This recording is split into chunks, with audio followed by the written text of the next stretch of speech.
योगिनी संभोग अनुभव। आज आप सभी के बीच में मैं एक बहुत ही रहस्यमय और गुप्त योगिनी साधना का अनुभव लेकर आया हूँ, जो कि एक बहुत ही सिद्ध तांत्रिक के जीवन की एक पूरी कहानी है। ये जो योगिनी साधना का अनुभव है, जिसमें साधक ने बकायदा एक योगिनी के साथ संभोग किया था और किस प्रकार से पूरी क्रियाएं हुई थीं, आज मैं आपको इस गुप्त रहस्य के विषय में पूरी जानकारी देने आया हूँ। नमस्कार मित्रों, जय श्री महाकाल। आप सभी का स्वागत है शिव ज्ञान साधना चैनल में। मित्रों, मैं आज आप सभी के लिए एक बहुत ही रहस्यमय योगिनी साधना का अनुभव लेकर आया हूँ, जो कि ऐसा अनुभव है कि साधक ने साक्षात एक योगिनी के साथ संभोग किया था। मित्रों, यह जो साधक हैं, ये कोई छोटे मोटे घर के नहीं थे। ये बाकायदा एक जादू की नगरी जो कही जाती है, जो काले जादू का गढ़ कहा जाता है, ये साधक मायोंग के रहने वाले हैं, या फिर यह कहें कि थे। क्योंकि मित्रों, ये जो कहानी है, ये कहानी मुझे मेरे गुरुदेव ने बताई है और उन्हीं के जरिए मैंने ये पूरी कहानी जानी है। और योगिनी के साथ कोई साधक संभोग भी कर सकता है, ऐसे गुप्त रहस्य भी मैंने अपने गुरुदेव के ही द्वारा जाने हैं।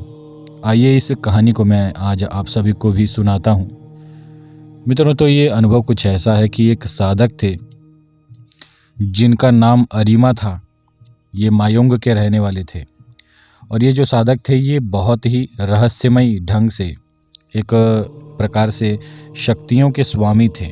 जैसे ये जो इनका परिवार था, ये मायोंग के ही रहने वाले थे, तो बचपन से ही इन्होंने काले जादू या फिर तंत्र से जुड़ी हुई गुप्त शक्तियों से इनका जुड़ाव बचपन से ही रहा था और ये बचपन से ही सिद्धियों शक्तियों के स्वामी थे।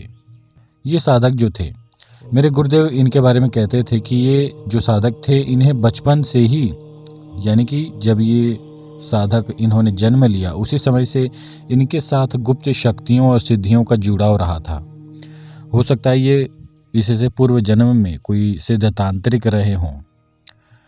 तो बचपन से ही इस साधक के जीवन में सिद्धियों शक्तियों का जुड़ाव रहा था और जब ये साधक जवान हुए तो बाकायदा इन्होंने अपने गांव के एक बहुत ही सिद्ध तांत्रिक और बहुत ही बुजुर्ग व्यक्ति से गुरु दीक्षा ली थी, जो कि इनके गुरु थे। इसके बाद मित्रों, इन्होंने अपने गुरु के संरक्षण में रहकर बहुत ही बड़ी बड़ी सिद्धियों शक्तियों की प्राप्ति की, जैसे कि माता आदिशक्ति की सिद्धि, माता महाकाली, बाबा काल भैरव, बाबा शमशान भैरव, कपाल भैरव, ऐसे कोई भी बड़े से बड़े देवी देवता नहीं बाकी थे जिनकी सिद्धि इस साधक ने न की हो। इन सभी के बाद सर्वप्रथम आप सभी इस साधक के विषय में जान लें कि इस साधक ने ये योगिनी की साधना तब आरंभ की जब इन्होंने बड़े से बड़े देवी देवता को सिद्ध कर लिया था। इस साधक से आप अपने आप को न जोड़ें तो बहुत ही बड़ी आप सभी की मेहरबानी होगी। जैसा कि मैं कहता हूं कि योगिनी के विषय में आप सभी एक कीड़े के समान हैं। तो सर्वप्रथम यदि आप उस लेवल के हो जाते हैं, जैसा कि मैंने अपनी पुरानी वीडियो में कहा था कि जब कोई साधक 52 भैरव की सिद्धि या फिर 52 भैरव को अपने शरीर में धारण करने की शक्ति धारण कर लेता है, उसके बाद ही कोई साधक किसी योगिनी से संभोग कर सकता है। उसी प्रकार से ये जो साधक थे, इन्होंने सभी प्रकार के देवी देवताओं को सिद्ध कर लिया था और इसके बाद इन्होंने ये सोचा कि अब इन्हें अष्ट चक्र भैरवी साधना करनी चाहिए। इस अष्ट चक्र भैरवी साधना के दौरान इन्हें जो मूल भैरवी साधना कही जाती है, जिसमें एक स्त्री की आवश्यकता होती है, जिसमें कि बाकायदा एक स्त्री के साथ साधक संभोगात्मक कुछ क्रियाओं में होता है और फिर साधना करता है। कुछ ऐसी ही क्रिया करनी थी और इसमें ऐसा भी था कि ये जो साधक थे, इनके गुरु के द्वारा इन्हें ये ज्ञान दिया गया था कि किसी कुमारी कन्या के साथ इन्हें भैरवी साधना करनी होगी। इसी दौरान जो साधक हैं, उन्होंने सर्वप्रथम तो एक ऐसी लड़की ढूंढी जो कि कुमारी हो और वो बाकायदा पूर्ण पवित्र हो। और ये साधक उस लड़की को ढूंढने में लगभग कामयाब भी हो गए। इसके बाद साधक ने अपने गुरु से आज्ञा लेकर एक बहुत ही विशेष पर्व पर, जो कि तंत्र के क्षेत्र में एक बहुत ही बड़ा दिन होता है, काली चौदस की रात को साधक ने उस कुमारी कन्या के साथ भैरवी साधना आरंभ किया। और ये साधना बाकायदा गुप्त जंगलों के अंदर साधक ने आरंभ किया था, एकांत में। सर्वप्रथम तो जैसे कि वो कन्या कुमारी थी, तो जब भैरवी साधना करने के लिए जब वो बैठी साधक के लिंग के ऊपर, तो बाकायदा जो पहले बार औरतों के साथ क्रियाएं होती हैं वो चीज़ें हुई। उसे लड़की को पीड़ा हुई, पीड़ा के कारण वो चीखने चिल्लाने लगी, लेकिन फिर भी जो क्रियाएं थीं वो चल रही थीं। भैरवी साधना आरंभ हो चुकी थी और इस साधना के दौरान उस लड़की के योनि से खून भी आने लगा था।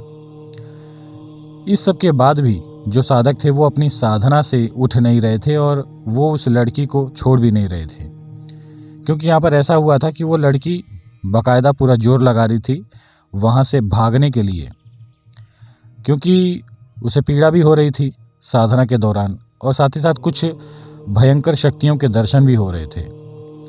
यहाँ पर यह हुआ था मित्रों कि जैसे ही इस साधक ने भैरवी साधना आरंभ की, इसके बाद इन्होंने अष्टचक्र भैरवी के मंत्रों का जप जब आरंभ किया, उसी समय इनके चारों तरफ से बहुत सारी शक्तियाँ जागृत हो गईं, जो कि दिखने में बहुत ही भयंकर थीं, जिनके दर्शन कोई साधारण पुरुष या फिर व्यक्ति कर ले तो शायद उसके प्राण ही निकल जाएं। इसी सब के दर्शन करने के बाद वो लड़की कहीं ना कहीं डर गई थी और वो वहाँ से भागना चाहती थी। उसने कुछ चेष्टाएं भी की, लेकिन तुरंत ही साधक ने उस लड़की को पकड़ लिया। इसके बाद साधक ने बाकायदा साधना के जो नियम होते हैं उन्हीं नियमों के अनुसार कुछ विशेष मुद्राएं बनाकर अष्टचक्र भैरवी को जागृत किया।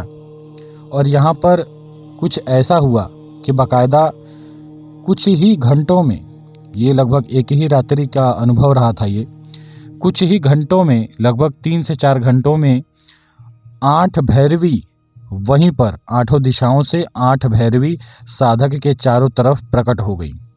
और सभी का जो स्वरूप था वो बहुत ही भयंकर था, बहुत ही विभत्स था। इसके बाद साधक ने सभी भैरवी को प्रणाम किया और अपनी साधना को आरंभ रखा।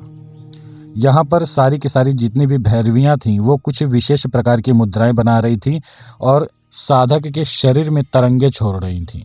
ये कुछ ऐसी तांत्रिक क्रिया शायद रही होगी जिससे कि वो 8 भैरवियाँ अपनी सिद्धियाँ, शक्तियाँ या फिर अपनी तरंगे उस साधक के शरीर में प्रवेश करवा रही थी।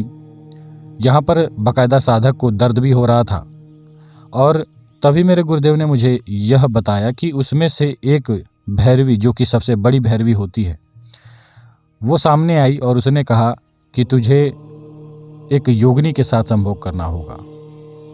इसके बाद साधक ने कहा कि आखिर ये कैसे संभव है, तो बाकायदा उन 8 भैरवियों का जो स्वरूप था वो गायब हुआ और उनके, यानी कि यहाँ पर ऐसा हुआ कि जो स्वरूप, जिस स्त्री के स्वरूप में वो 8 भैरवी वहाँ पर प्रकट हुई थीं, वो अचानक से ही एक ऊर्जा का पिंड बन जाता है और वो ऊर्जा का पिंड उस कुमारी लड़की के शरीर में प्रवेश कर जाता है, जो कि एक प्रकार से भैरवी बनी थी उस साधक के साधना में।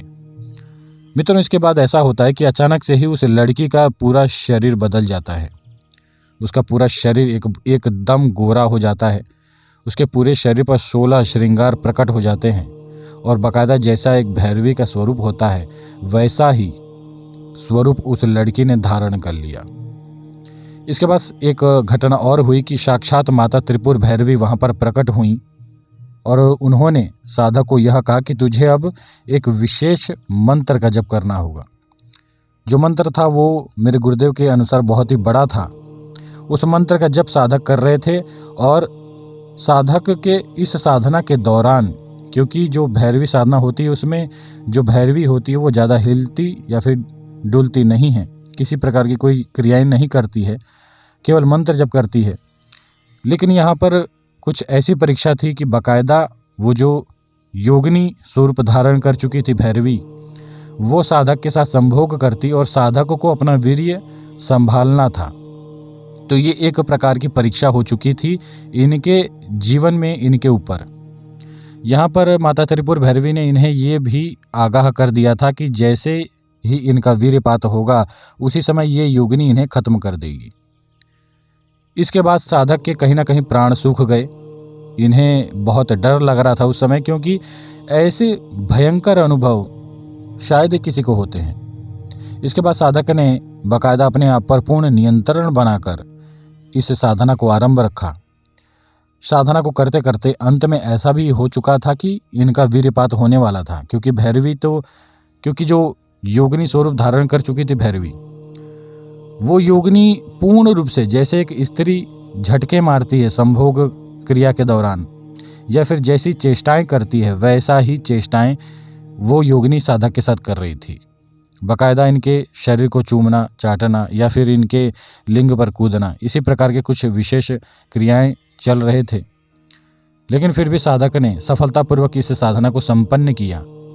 और जब ये साधना संपन्न हुई तो लगभग प्रातःकाल के 5 बजे वो जो योगिनी थी वो उस लड़की के शरीर से गायब हो गई, और पुनः वो जो लड़की थी वो अपने मूल स्वरूप को आई।